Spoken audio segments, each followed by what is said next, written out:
కాంగోలో ఘోరం జరిగింది. Ebola treatment centre కు నిప్పు పెట్టారు. ఎబోలా సోకిన ఒక రోగి ట్రీట్మెంట్ తీసుకుంటూ చనిపోయాడు.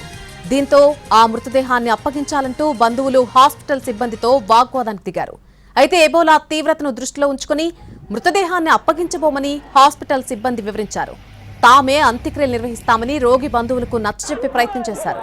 దీంతో ఆగ్రహించిన మృతుడి బంధువులు ఆగ్రహంతో ఊగిపోయారు. హాస్పిటల్లోని ట్రీట్మెంట్ సెంటర్ కు నిప్పు పెట్టారు. కాంగోలో ఎబోలా వేగంగా వ్యాపిస్తోంది. ఆఫ్రికా దేశాల్లో ఎబోలాతో ఇప్పటివరకు 160 మందికి పైగా చనిపోయారు.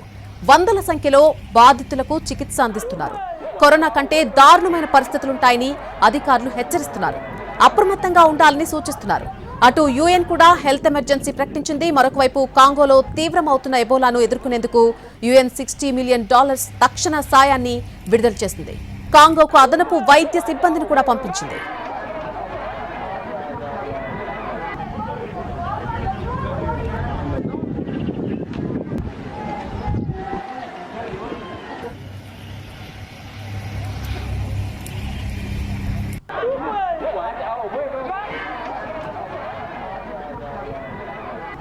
కాంగోలో ఘోరం జరిగింది. ఎబోలా ట్రీట్మెంట్ సెంటర్ కు నిప్పు పెట్టారు.